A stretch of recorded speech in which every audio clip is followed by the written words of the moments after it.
I had an emergency at work the day of the parent-teacher conference. Emily said she'd just go by herself. By the time I made it to the school, everyone was gone. The parking lot was nearly empty.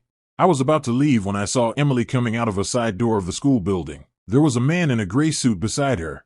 He casually took her bag from her. They walked shoulder to shoulder, their heads close together.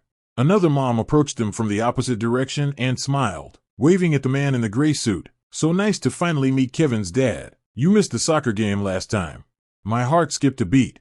The man smiled and didn't correct her. He said he'd definitely come next time. Emily's face was stiff, her lips pressed into a thin line. She didn't say a word.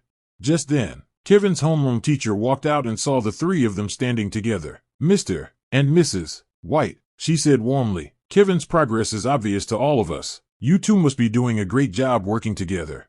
The man in the gray suit nodded. "We'll keep it up," he said. I was standing by my car 50 yards away, my keys digging into my palm. That night, the phone rang. It was Lily's mom, one of Kevin's classmates. "Jack, I saw your wife today," she said. "And, that gentleman. Your family looks so happy." I said thank you. After I hung up, I went into Kevin's room. He's 8 and was already asleep. I sat on the edge of his bed and gently woke him, asking who went to the conference. "Mom," he mumbled.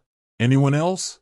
"Uncle David came too," he said. "Mom said he was on the way." "Has Uncle David been to our house before?"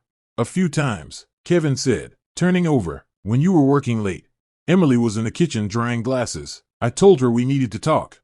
She didn't turn around." "About what?" "The parent-teacher conference," I said. The glass in her hand clattered loudly against the counter. "It was just a misunderstanding," she said. "David was just nearby. His daughter goes to that school too. People got the wrong idea, and I didn't get a chance to explain." "David Miller," I said slowly. "His daughter is in 7th grade. Our son is in 3rd. Different buildings, different playgrounds, different conference times. How exactly was he on the way?" Emily turned around, her face pale. "Have you been investigating me?" "Kevin said he's been to the house a few times," I said.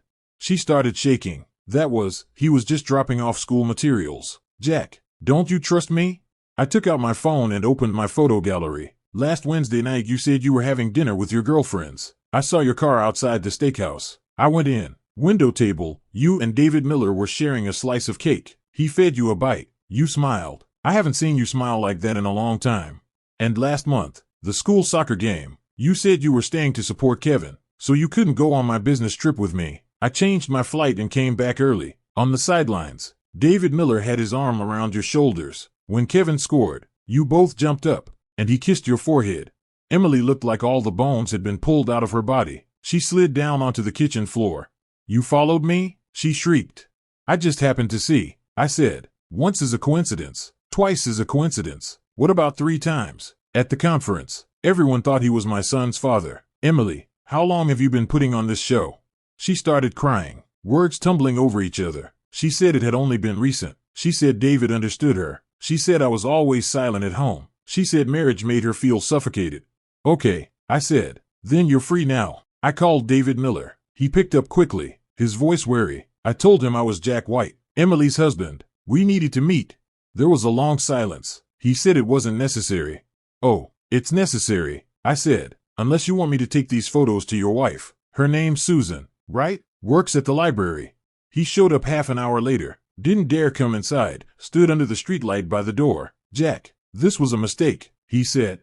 "A mistake is doing something you shouldn't have done," I said. "Going to my son's parent-teacher conference in my place, that's a mistake. Coming into my house and spending time with my son, that's a mistake. Playing husband next to my wife, that's not a mistake. That's an invasion."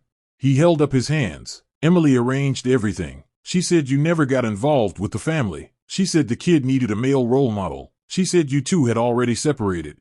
"We are not separated," I said. "I was in the same bed with her last week. What about you? David, were you in that bed last month too?"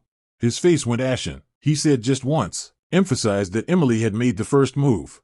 "Get out," I said. "Stay away from my house. Stay away from my son." When I closed the door, Emily was standing on the stairs. She had heard everything. Her expression shifted, anger, then panic, then emptiness. She realized David had thrown her under the bus, easily, like tossing out a bag of trash.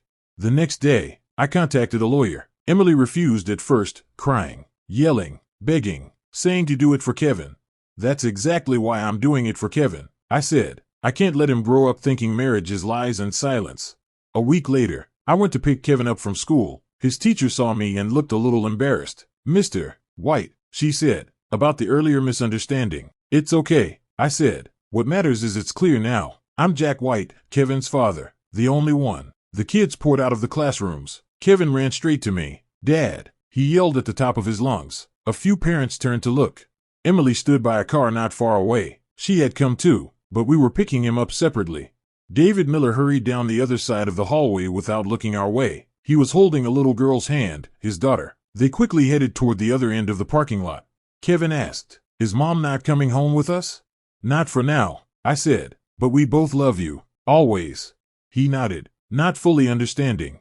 As we walked out of the school gates, I heard parents whispering behind us, "That's Kevin's mom. Can you believe she did that, at a school like this? How embarrassing."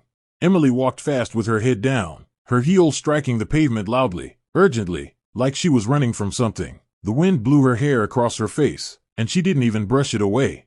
She used to care about appearances more than anything. Tailored outfits, perfect smiles, the image of a flawless family. Now she walked through the same school, under the same parents' eyes, only those eyes had turned into needles. I lifted Kevin onto my shoulders. He laughed. "Dad, I'm so tall. I'll be here more from now on," I said. "Every parent-teacher conference, every soccer game, every time you need your dad." "Really? Really?" We crossed the parking lot. The setting sun stretched our shadows long behind us. Kevin sang off-key on my shoulders. I buckled him into the car. In the rearview mirror, Emily's car was still there. She was slumped over the steering wheel, her shoulders shaking. But I didn't stop. I started the engine and drove out of the school, onto the road home. Streetlights flickered on one by one outside the window. From the back seat, Kevin asked, "Dad, what's for dinner?" "Burgers and fries," I said. He cheered. I kept my eyes on the road ahead. It was long, but clear. All I had to do was keep driving, take my son, leave this mess of ruins behind, and head somewhere clean to start over. And Emily stayed in the ruins. That was the place she chose.